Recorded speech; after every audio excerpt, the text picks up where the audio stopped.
Bueno, muchas gracias a los tres. Tomás, no sé si nos oyes, pero estamos en ciernes. Uy, sí. Estás por aquí, bueno, te pondremos ahora mismo en pantalla para que podamos verte. Bueno, hoy te escuchamos ahora, deberíamos poder. Vale, te escuchamos todos perfectamente. ¿Tú a nosotros? Yo os quería agradecer la oportunidad, porque la verdad es que os he dado un montón de trabajo. Nada, en absoluto. A la distancia, sin trabajar tanto. En absoluto. De hecho, ahora tenemos un ratito en el que vamos a un pequeño periodo de debate, de preguntas, o sea que tenemos un ratito todavía mucho más interesante. Quería agradeceros a los tres, ya que os tengo aquí, y pediros perdón a la vez por respetar los tiempos, porque entiendo que no es fácil y que es algo muy... tener un countdown así es muy difícil, pero bueno, sin más, abrimos el debate a toda la sala. Si alguien quiere preguntar algo, alguna pregunta, nuestro compañero Josemi. Bueno, quería daros las gracias a todos los que estáis aquí por lo que nos estáis exponiendo hoy, porque la verdad es que estoy aprendiendo muchísimo y creo que todos los que estamos aquí estamos aprendiendo mucho de un tema que es bastante, digamos, todavía está en sus inicios como investigación. Lo que pasa es que, bueno, quiero comentaros que tengo muchísimos problemas con la forma en que estáis enfocando el análisis de los videojuegos. En primer lugar, y creo que en ese caso, en eso estáis casi todos los que habéis hablado hoy, no sé si los que vendrán después, me da la sensación de que estáis siendo todos muy normativos. ¿Qué quiere decir eso? Que habéis creado, tenéis una construcción de una norma con respecto a la cual los videojuegos tendrían que funcionar. No sé si estaba comentando aquí, ha sido el ejemplo perfecto. Me ha gustado mucho lo que has dicho, me ha encantado cómo lo has comentado y creo que has dicho cosas muy interesantes. Pero todo el rato has estado refiriéndote a una norma que tú mismo has creado sobre lo que tiene que ser Oriente. En ese sentido, a mí es que no me... Debo reconocer que Said a mí me parece una cosa ya muy anticuada y que debemos dejar un poco hablar de orientalismo. Porque yo te pregunto a ti, por ejemplo, ¿cuál es tu imagen de California? No sé si has estado en California. Bueno, pues yo he estado en California y te puedo asegurar que las bandas estas de junkies y de pistoleros que vemos ahí, pues no están aquí, no existen. Bueno, existen pero de otra manera. Quiero decir, tendríamos que empezar a hablar de otra cosa, representaciones, como lo queráis llamar, me da igual. Pero es, digamos, la aportación de Said, que estuvo muy bien en su momento, la de hacer ver que se crean construcciones mentales, construcciones, imágenes de determinados países, zonas, regiones, culturas, lo que quieras, y que eso se convierte en acervo cultural que luego viene a utilizarse para otro tipo de narraciones, pues creo que es no es solamente aplicable, por supuesto, a Oriente. En ese sentido me parece que queda muy flojo hablar solamente desde ese punto de vista, lo cual yo entiendo que es el aspecto que vosotros dos precisamente habéis escogido y que no se puede hablar de todo a la vez, eso estaría de acuerdo, pero entre que habéis creado esa norma de lo que debiera ser ese Oriente, o bueno, ese Oriente o esa, hemos visto esta mañana, Grecia antigua, da igual, con lo que de realidad es, me da la sensación de que algo falla, que algo se queda cojo. ¿Cuál es el problema, hoy creo yo, cuál es, digamos, el quid de la cuestión de lo que estabais contando? Y repito, me encantan los materiales que habéis usado, cómo los habéis expuesto y demás. Pues es el hecho de que no os dais cuenta de que, o a lo mejor os dais cuenta, pero no habéis podido aquí por falta de tiempo, de que un videojuego es una forma narrativa. Es, entre otras cosas, es una narración, un tipo de narración, una forma de narración. En ese sentido tiene unas leyes propias. Esas leyes, a la hora de construir, de crear ese videojuego, no pueden simplemente pasarse por alto. En ese sentido, es un poquito, o sería un poco absurdo que el que crea el juego de Príncipe de Persia, que es encima una fantasía, lo has dicho muy bien, se juntara, vamos, ¿cómo lo digo? Se limitara, digamos, a explorar una realidad histórica tal y como la exponemos los historiógrafos, cuando lo que quiere hacer es una narración que debe responder a sus propias cuestiones, a sus propias leyes. Y esta es mi última cosa y os dejo porque no quiero dejar a los demás hablar. Que es una narración por su propia necesidad, de esa forma, me parece que tal. Bueno, el aspecto que yo creo que podría evitar que el análisis de los videojuegos se convirtiera en un simple análisis de contenido, una especie de análisis de texto expandido, sería que os remitierais a las fuentes. Es decir, tú nos has contado, por ejemplo, las influencias sobre el videojuego que estabas contando de Uncharted. ¿De dónde lo has sacado eso? ¿Cómo lo sabes? Ese es el punto. Creo que cuando analizamos videojuegos tenemos que ir a eso. Habrá que hacer entrevistas con quien los haya hecho, habrá que preguntar, habrá que buscar de verdad si eso es así. No solamente un simple, que no es tan simple, por supuesto, análisis de contenido, digamos de imágenes, visual, como ya tenemos muchos y como se pueden hacer perfectamente, y lo habéis hecho todos estupendamente. Pero hay que ir más allá. Si no, simplemente se quedará convertido en eso, un análisis textual, podríamos decir, o visual, si queréis. Gracias. Bueno, pues... Como queráis, establecéis uno de vosotros, lo que queráis. Sí, está todo. Nuestro compañero Tomás, por supuesto, también. No, pues sí, yo solamente quería decir que sí, que tú tienes razón, y yo, por ejemplo, lo de las fuentes las he sacado de entrevistas a los desarrolladores del juego. Luego, aparte a mí esto me resulta interesante, pero la parte que más me resulta interesante es las consecuencias políticas y sociales de estos mensajes en las fronteras. Por ejemplo, un libro de Jason Burke nos habla muy bien de que es el papel del joven palestino que dedicarse ante una globalización, que usted está dando unos relatos donde él es el malo, y entre el mulá de la mezquita, pero el tiempo es limitado. Entonces realmente sí que yo tenía preparado algunas cosas de consecuencias políticas sociales sobre ese relato, que me resulta al final lo más interesante, porque esto simplemente lo que he estado comentando es cómo se construye ese relato desde el siglo XIX hasta ahora, pero a mí lo realmente interesante es, como bien dice, lo que pasa después. Pero claro, el tiempo, aquí venimos a presentar el tema y el tiempo es limitado. Bueno, por lo relativo a las fuentes, yo como he dicho, yo estaba hablando de religión. De hecho, una de las cosas que puede justificar muchos de los aspectos de Prince of Persia es que es un juego fantástico. Pero si queréis fuentes, yo le digo las fuentes. Mire, el árbol de las muchas semillas, ese árbol de la vida que contiene la esencia en las fuentes de la vida, pero justamente por eso se mete dentro a Ahriman, y aparece en el Bahram Yasht, en el Rashen Yasht, es decir, en todos los himnos avésticos que hay escritos, que sí me los he leído. También aparecen en los himnos a Mitra, todas las referencias a este conflicto entre la luz y las tinieblas están todos en los textos de la literatura de Andaz, que es la literatura de sabiduría, el Menui Gerad, los comentarios de Saspram, que es, entonces sí que hay... Si no me refiero a eso, si sé de sobra que sabes mucho de esto, me estoy diciendo a que a la hora de analizar el videojuego tenemos que ver cómo esas personas que han creado el videojuego han llegado a ese conocimiento. Justamente yo quería traer el videojuego por eso, ¿no? Porque lo mío no es una crítica, de hecho lo mío es una alabanza, porque está muy bien contada la historia, es decir, no he podido ponerme en contacto con Ubisoft Montreal, no me han cogido el teléfono ni me han contestado los mails, que sí que los he mandado, pero no sé quién ha sido el que ha decidido, no sé si había algún iraní en el equipo, no lo sé, porque bueno, la ficha que yo he presentado, por lo menos de ascendencia naviera, no había nadie, pero justo por eso, porque además casualmente este juego, el que yo he presentado en ese mundo tan oscuro que es el fandom de internet, este juego está terriblemente, o lo amas o lo odias, ¿no? Entonces la gente que lo odia dice que es un mal juego.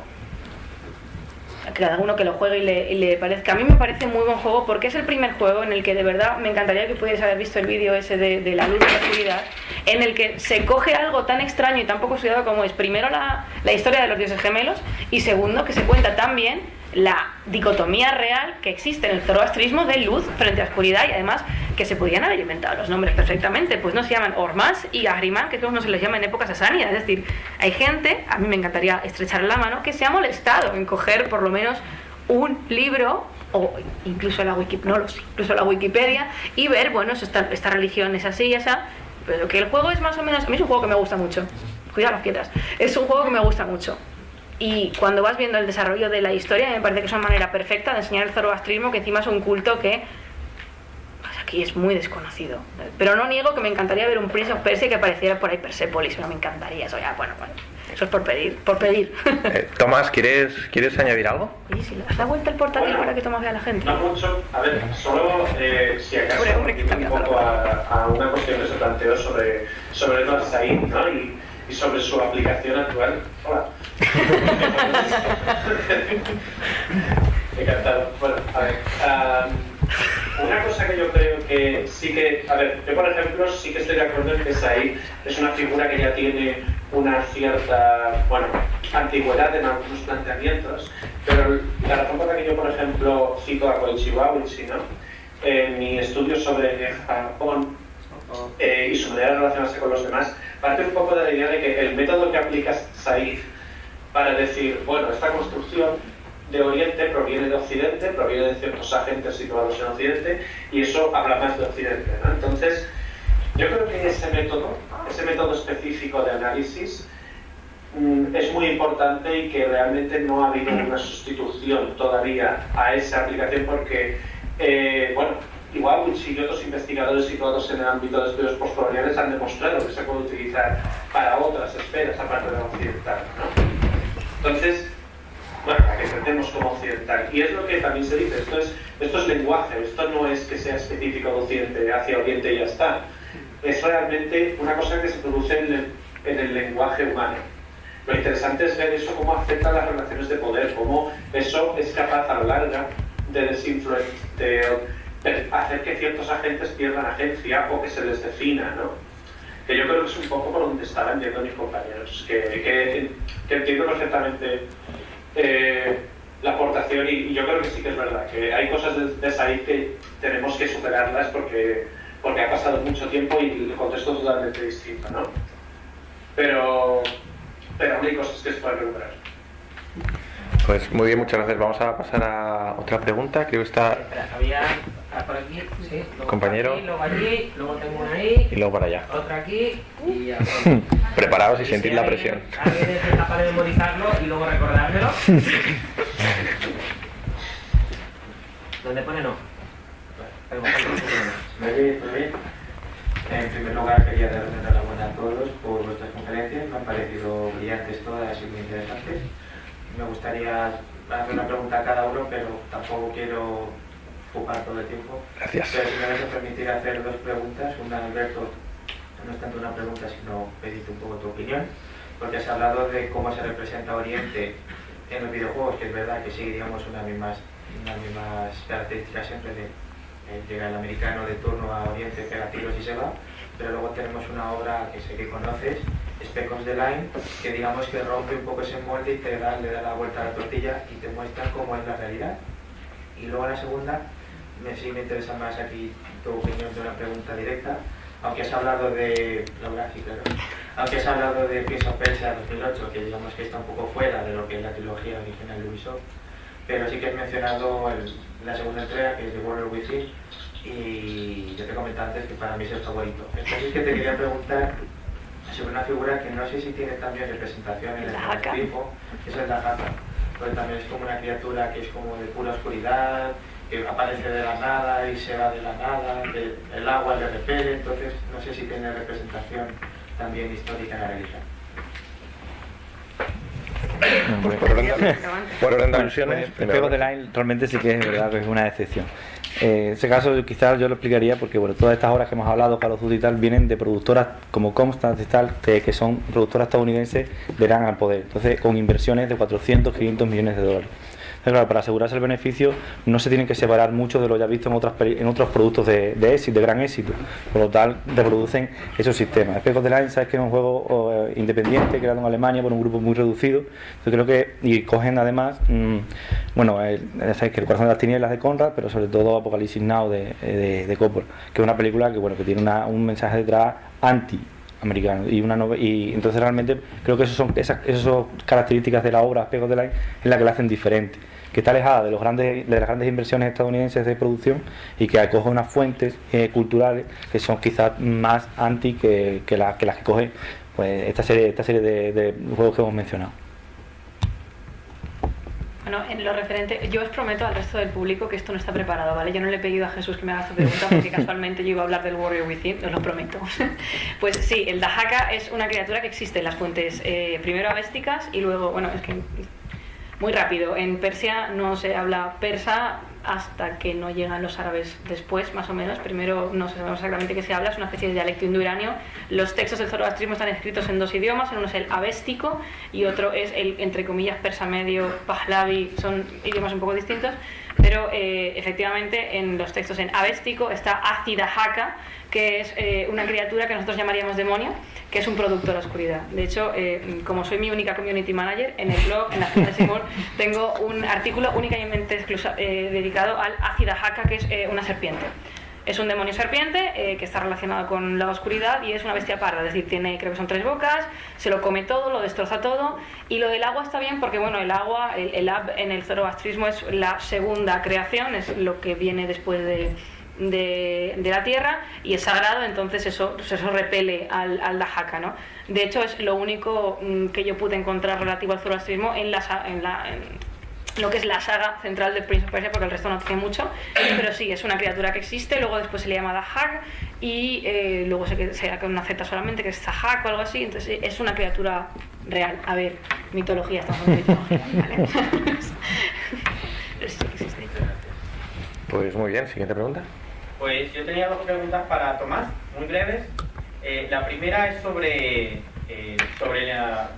la industria del videojuego chino, que no sé qué tan potente sea. Sé que quizás en el tema de MMORPG Works hay un cierto desarrollo, pero me pregunto si hay adaptaciones de estos romances de los 3 reinos. Y un poco relacionado con eso, la segunda pregunta sería si hay algunas diferencias particulares entre esas adaptaciones chinas, a lo mejor, o el original, y las adaptaciones japonesas, que a lo mejor pues den un tufillo, dejan de pensar alguna idea de ver aquella huella japonesa, ¿no? Esas ideas de, no sé, imperialismo quizás, o estas ideas particulares que van desde Japón y colarse en esa adaptación. Vale, creo que la segunda era que si hay algún tipo de diferencia entre el texto original y las adaptaciones. Perdón, es que no me he llegado bien del todo. Y sobre todo si a lo mejor se puede vislumbrar alguna huella precisamente de esa historia japonesa en esas adaptaciones, quizá incluso, no sé, justificando, legitimizando o planteando ese imperialismo japonés, no sé. Bueno, yo a la primera, lo que te puedo decir, por lo que sabemos, ¿no? Que se sabe bastante, es que el mercado chino es sobre todo consumidor, pero también es muy potente en determinadas áreas de la costa este, ¿no? Entonces, en lo que a juegos online se refiere hay bastantes, no es el nivel, por ejemplo, que tiene Corea, ¿no? Que es la líder en ese aspecto, pero una cosa que sí que se lleva haciendo desde hace unos años, desde aproximadamente 2008, es que el gobierno chino, a raíz de ciertas polémicas de contenido violento en juegos extranjeros, ha empezado a apoyar iniciativas locales de videojuegos que sustituyan, digamos, la producción extranjera, ¿no? Y el éxito ha sido irregular. Ha habido algunos casos de juegos que han tenido cierto éxito, uno en concreto que intenta imitar el estilo de Battlefield, pero en vez de ser aliados o coalición de los victoriosos contra Oriente Medio, es el ejército de la República Popular contra Japón. Y ahí en ese sentido inciden mucho. Se llama Resistance War Online y precisamente habla de esto, es una narrativa de resistencia contra el invasor japonés. Y es muy obvia en su se le considera un juego propagandístico. Eso, bueno, un ejemplo, pero hay varios. En cuanto a adaptaciones de los 3 reinos, no tantas, realmente. Hay bastante poco. No es una producción como la que puede haber, por ejemplo, en Corea, con el pasado de Corea, que sí que hay varias adaptaciones, pero es algo que se ha empezado a fomentar. Y en los últimos 5 años sí que ha habido iniciativas y, bueno, sería cuestión de ver por dónde va, pero casi todo va por la línea online, mayoritariamente. Y sobre todo por juegos móviles. Ahora, por ejemplo, hay un intento de hacer un Assassin's Creed localizado aquí para juegos móviles que va sobre los piratas chinos del siglo XII, creo. No estoy muy seguro del siglo, pero uno más, uno menos. Se acaba por ahí. En cuanto a la segunda, una cosa que sí que es interesante es que, claro, todas estas obras fueron traducidas al japonés en algún momento de la historia contemporánea y han sido muy influyentes. Lo que pasa es que el romance de los 3 reinos no es tratado realmente de la misma manera que es tratado el viaje al oeste, ¿no? Que tiene un componente religioso. Es más parecido a Shakespeare, en ese sentido. Entonces, hay muchas referencias al romance de los tres reinos en la cultura popular japonesa, pero como cuando nosotros hacemos referencias a Shakespeare. Y en ese sentido, es lógico que haya esta influencia clara, ¿no? No sé si estoy respondiendo bien a la pregunta, porque la verdad es que estoy inseguro ahora de... Bueno, se da por satisfecho nuestro pregunta. Se da por satisfecho. Te lo agradecemos mucho. Siguiente. Bueno, yo aunando un poco todas las ponencias en una sola pregunta, comparando mal y pronto lo que es la industria, os quería preguntar si pensáis que esa falta de rigor histórico en la mayoría de los videojuegos tiene más que ver con la falta de conocimiento del mismo o con una intención comunicativa de los creadores. Bueno, yo creo que estamos todos de acuerdo, ¿no? Bueno, yo pienso que es una intención comunicativa, porque quiero decir, no será por falta de conocimiento. Y no estoy hablando solamente de manuales así de gordos que hablen de la indumentaria, por ejemplo, persa, o de la arquitectura persa, o del arte persa. Hay manuales muy accesibles, hay libros para niños incluso, que tienen, o sea, más rigor histórico. También depende de lo que se quiera hacer, ¿no? Pero, por ejemplo, el tema de la indumentaria, y aquí me quiero poner un poco reivindicativa, tal vez porque soy mujer. Yo creo que me voy al desierto y voy vestida como iba vestida Élica, y lo que pasa es que primero me quemo, luego me pica algo, luego me tropiezo y me caigo y después me muero. Quiero decir, a él lo habéis visto como va vestido, ¿no? Le faltan capas, porque él va por el desierto. De hecho, en la primera escena aparece tapado para que no se le llene la boca de arena. ¿De verdad no se sabe cómo iban vestidas las mujeres en la Edad Media oriental? ¿De verdad? ¿O no se la puede vestir a ella pues parecido? Pondría unos pantalones más largos, unas botas, un pañuelo si quieres para protegerse. No, ya, pero es que van de menos. O sea, ¿sabes? Yo creo que es, por lo menos con los juegos con los que he trabajado, es puramente intencional. Él tiene que estar, bueno, él lo habéis visto, no he puesto un close-up, pero es que los abdominales son exagerados lo que se marcan, ¿no? Tiene abdominales en los abdominales. Es impresionante lo guapo que es, lo bueno que está, y dices, claro, todos. Así, todos por la calle. Entonces, claro, hay que venderse un producto. Claro. Un producto, y hay que venderlo a toda costa. Y que encima, como este tiene la disculpa, que para mí no es disculpa de no, es que es fantasía, es que no es historia, y la concubina, porque es un monstruo, pero la concubina tiene como exacto, jirones de tela encima. Y eso sí, el velo. Y ya.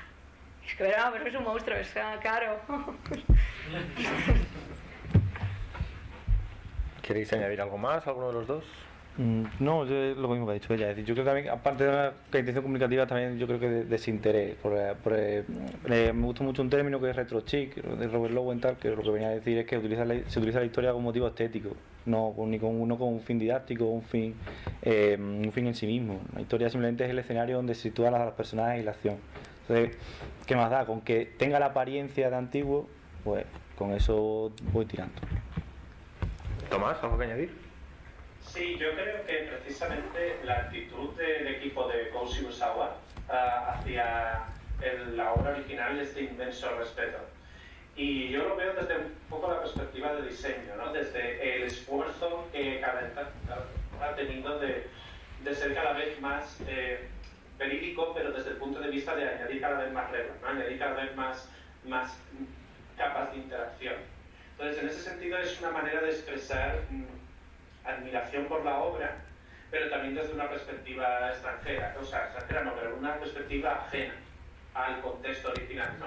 Entonces a ver cómo decirlo, es como hablar muy bien de algo que no conoces del todo, no sé cómo decirlo. En ese sentido, hay que plantear hasta qué punto se conoce o no, pero sí que creo que no hay una actitud de desprecio, ¿no? Lo que sí que es posible es que se perciba como tal por algunas agencias algunos representantes del gobierno en sí. Pues muy bien. Siguiente pregunta. Sí, yo tenía una pregunta más dirigida a Tomás, no sé si me oye bien. Sí. Pero ha habido una parte que me ha sorprendido un poco, porque hablábamos de todos los conflictos, digamos, del mar de China, ¿no? Ahí la tensión y tal, y al final que el romance de los tres reinos es como un intento de Japón, ¿no? Casi de Koei, de imponer una visión japoncentrista, ¿no? O como victoriosa casi, ¿no? Y a mí simplemente eso me sorprende, o me gustaría que lo desarrollases un poco más. Primero porque el título original japonés no es el romance de los tres reinos, sino que son los récords de los tres reinos, que es el documento histórico en el que se basa la novela. Y luego que las primeras entregas no salen en los otros mercados asiáticos. Hacen en Japón, en Estados Unidos y residualmente en Amiga en Europa. Entonces es, primero eso, y luego que Koei de hecho se dedica a hacer casi sobre cualquier mito, ¿no? Digamos, o sea, hay incluso sobre el Imperio francés, está Uncharted Waters, que es sobre Portugal, los reinos de Portugal, reino de España, en la época de los piratas, tal. O sea que al final es como, solo es un ejemplo más, incluso Nobunaga Ambition, que es la versión de unificar Japón, ¿no? Simplemente era para entender eso, ¿por qué dirías que Romance of the Three Kingdoms representa eso? Bueno, yo diría que, primero, antes que nada, es verdad una cosa que has apuntado tú y que yo tendría que haber dicho, y es que el equipo también está afirmando que se basa en el récord de los tres reinos, ¿no? Que es un documento que pretende ser histórico. Lo que sí que han dicho en más de una ocasión es que mezclan ambos, ¿no? Para dotar de, digamos, textura a los combates y a la narrativa, ¿no? Sobre todo en los últimos juegos se han intentado empujar más por una vía dramática, ¿no? Pero en cuanto a la producción de Koei, sí que es verdad que la compañía, por su capital principalmente, se orienta mucho a adaptaciones de distintas obras. Una de ellas sí ha sido Uncharted 4, y sin hablar ya de aspectos, digamos, más simulacionistas, ¿no? Como la saga que tiene, por ejemplo, de ser un manager de aeropuertos y cosas así. Y si no me equivoco, ellos son los de Densa de Ico, pero aquí no estoy tampoco seguro del todo. ¿De cuál? De Ghost Taito. Eso, vale, es verdad. En todo caso, lo que yo considero lo que creo que puede tener un efecto importante es que la manera que, bueno, en primer lugar, Romance de los Tres Reinos, tú decías que no se había exportado hasta... Yo creo de la primera y la segunda entrega. Son las que conozco un poco más. Hasta la 7 y 8 ya no llego. Vale, a ver, digamos que las dos primeras entregas tuvieron una distribución muy limitada también por las circunstancias de la época, ¿no? Pero del cuarto, sobre todo en adelante, ha sido una franquicia que no ha dejado de crecer, ¿no? Es la que, bueno, de hecho ese crecimiento fue el que fomentó la experimentación para hacer Dynasty Warriors y también es lo que fomentó a otras compañías rivales a crear precisamente competencia, ¿no? Entonces, es una franquicia de cierta importancia, no una importancia quizá global como la que podríamos considerar con Dynasty Warriors precisamente, pero sí, por ejemplo, Uncharted Waters y a la larga define mucho de la producción de Koei. Entonces, si lo vemos como que eso es parte de su negocio y ya está, y lo único que tienen es interés artístico, bueno, tienen curiosidad, ¿no?, por experimentar y por adaptar ciertas obras, eso no deja de tener una carga política, ¿no? En el sentido que, aunque tu objetivo final sea la obtención de beneficios, la manera que tú escoges que puedes obtener los beneficios son los que acaban marcando tu posicionamiento, ¿no? Y en el caso de Koei, yo no digo que ellos lo hayan hecho expresamente como parte de una agenda de dominación cultural, pero sí que es cierto que su producción y su distribución y su fomento hasta ahora mismo es una señal de que ellos tienen fe en esa línea y en los mensajes que ello acarrea, ¿no? Entonces, yo creo que ahí es donde debe un poco plantearse esta cuestión, porque por ejemplo Uncharted Waters no ha tenido ni la mitad de éxito, ¿no? En ese sentido. Y no sé si he respondido bien a tu pregunta o... Sí, yo creo que perfecto. Sí, vale, ya. Lo siento, es que hay veces que no se puede terminar. No, muchas gracias por estar ahí atendiéndonos. Hola. ¿Qué opináis de la fascinación que tiene Japón por lo medieval, por ejemplo en Occidente? Porque sí que es verdad que ellos, en todos sus JRPG, la verdad, dan como una imagen muy endulzada del medievo, pero ahí no hacen como separación, es decir, incluso aparece efectivamente, hay algo más de rigor en la imagen endulzada que había en el Oriente, que estaba realmente mucho más avanzado en esa época, según Petones y tal. Pero quería saber, porque ellos sí que es verdad que cogen ese imaginario que incluye la historia, la religión, bueno, ya hemos visto de sagas tan clásicas como Final Fantasy, que meten como una mezcla de cultura, de religiones, para construir lo que es la fantasía. No sé, quería que dieseis vuestra opinión al respecto. ¿Todos?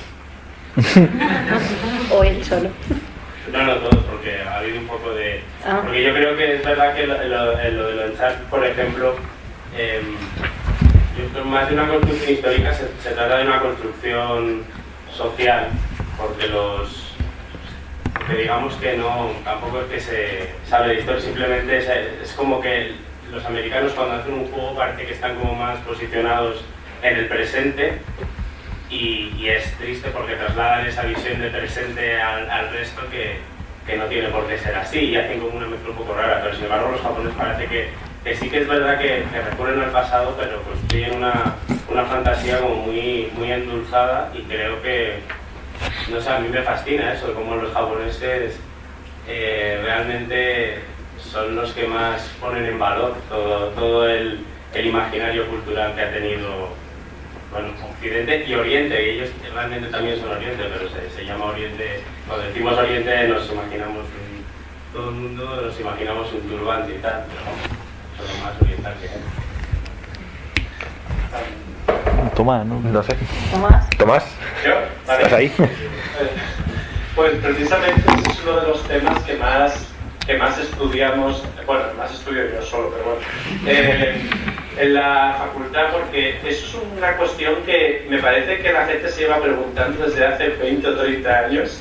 Vamos, yo por ejemplo, Koichi Wabuchi, en su obra que es de 2002, que ya tiene un tiempo, dice expresa exactamente las mismas dudas, ¿no? Y una de las conclusiones a las que llega es que Japón percibe su presencia en el imaginario global, y sobre todo en el aspecto económico, como una entidad cultural que se tiene que en vez de reposar tanto en una identidad clásica de Japón representa esto, ¿no? Ware ware ware, representa más la idea de somos una entidad moderna que absorbe todo lo que es bueno del mundo y rechaza todo lo que es malo.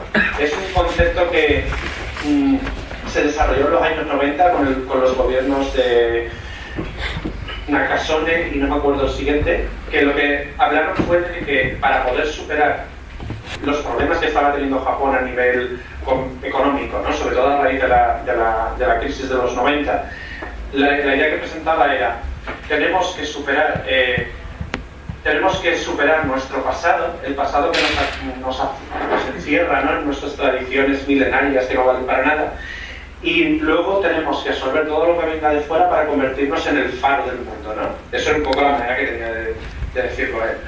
Y lo que es interesante de esta manera de hablar es que es muy parecida a la que había en el siglo XIX, poco después de la llegada de los barcos negros del Comodoro Perry. Entonces, mucha gente ha establecido ahí paralelismos de Japón tiene una actitud muchas veces de presentarse.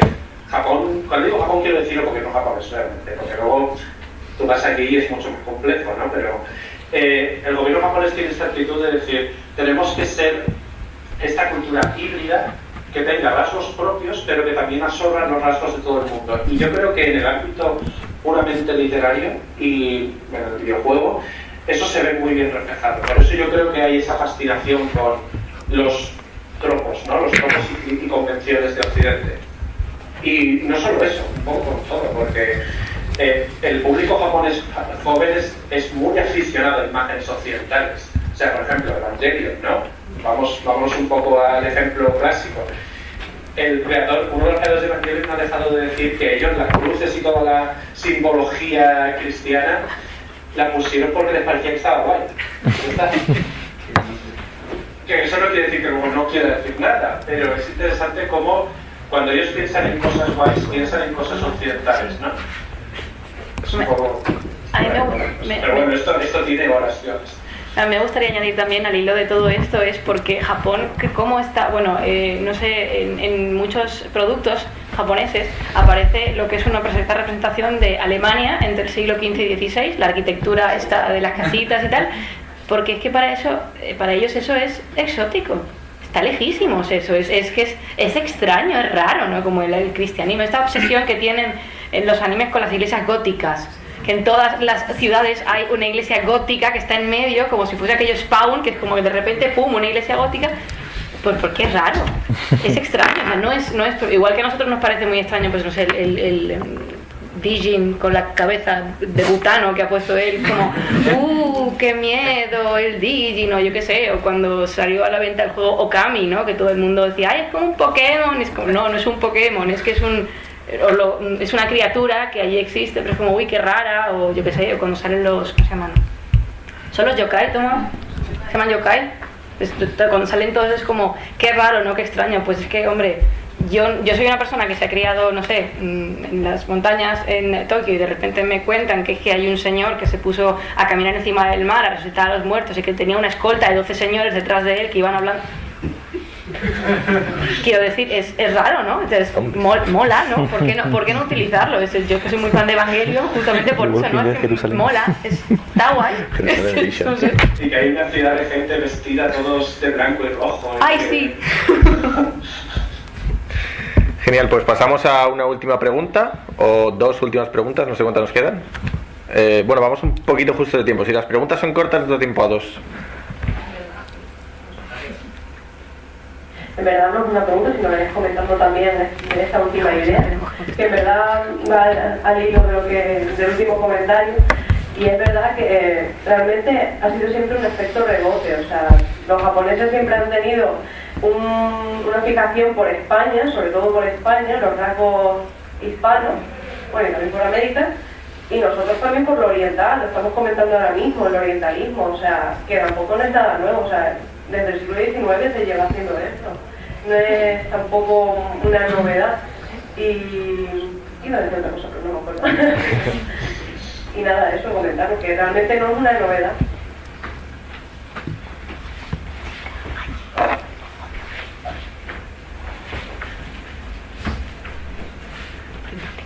Hola, bueno, en primer lugar, gracias por el seminario, es muy interesante. Y he visto una imagen antes de Nier Automata, no sé si lo has llegado a comentar mucho. Yo tenía una pregunta, porque bueno, el rollo del juego, los androides que tiene, la protagonista los ves muy como de doncella, pues un poco BDSM. Entonces no sé si forma parte de la cultura japonesa o nos estamos haciendo partícipes de los fetiches de Kotaro, o no sé si podrías, no sé si sabes, si tienes alguna opinión al respecto, pero es que me llama mucho la atención. Bueno, en general el rollo ese que se trae con esas vestiduras. Tengo que admitir una cosa, yo he puesto el Nier porque yo quería hacer un juego de decir, bueno, Dynasty Warriors empieza en el 97, ¿no? Y es este intento de adaptar las mecánicas más propias de un juego de lucha, un beat'em up, ¿no? Al romance de los terrenos, el récord de los terrenos, etcétera, ¿no? Y a partir de ahí eso genera toda una serie de copias, ¿no? En Sengoku Basara, y luego el género mismo se estandariza como el género Musou, y llega hasta una producción de Squaresoft a manos de un diseñador llamado Yoko Taro que decide crear el Drakengard, ¿no? Que en principio es como su versión del género Musou. Y él ha dicho muchas veces que Drakengard es como el, bueno, en teoría, y aquí yo puedo que me esté confundiendo, Nier está situado en uno de los universos paralelos que se mencionan en Drakengard 1. Y aquí no sé si me estoy columpiando otra vez, pero bueno, se supone que hay como una continuidad narrativa, bueno, mediática, ¿no? Que también existe un poco a nivel lúdico, pero es lo que dices, ¿no? ¿Dónde lo situamos exactamente? Yo creo que depende mucho de la recepción del producto, ¿no? Por ejemplo, ahora mismo se está hablando mucho en la prensa escrita en inglés y en español también de un poco de cómo Nier Automata puede ser la punta de lanza de un renacer de la industria del videojuego japonesa, ¿no? Llevamos toda la vida hablando de es el fin de la industria japonesa, dónde estaban los Mega Man, los Sonic, etc. Y ahora que ha aparecido un montón de juegos que han tenido muchísima influencia, dicen no, es el renacimiento. Entonces ahí ya se lo están un poco japonizando, ¿no? Es cierto sentido, porque ya se lo está asociando a un contexto de recuperación. Pero bueno, habría que preguntarle también a ellos y ver cómo lo ven. Pues muy bien, damos por finalizada esta mesa. Recordad que a las 5 tenemos otra, que es la disciplina de la historia de los videojuegos. Esta quizás es un poco más teórica, pero súper interesante. Nada, dar otra vez las gracias tanto a Tomás, a Laura como a Alberto. Entonces, os doy un aviso antes de cerrar. Tenemos aquí unas fichas con unas pequeñas encuestas, sobre todo de cara a saber qué os ha motivado a venir. Los que la habéis rellenado ya no hace falta, y también de cara a celebrar más jornadas como esta, por si os interesa, por si hay interés general o del público en este tipo de jornadas. Aquí las tenéis, por favor, si queréis rellenarlas. Y nada, muy bien, muchas gracias.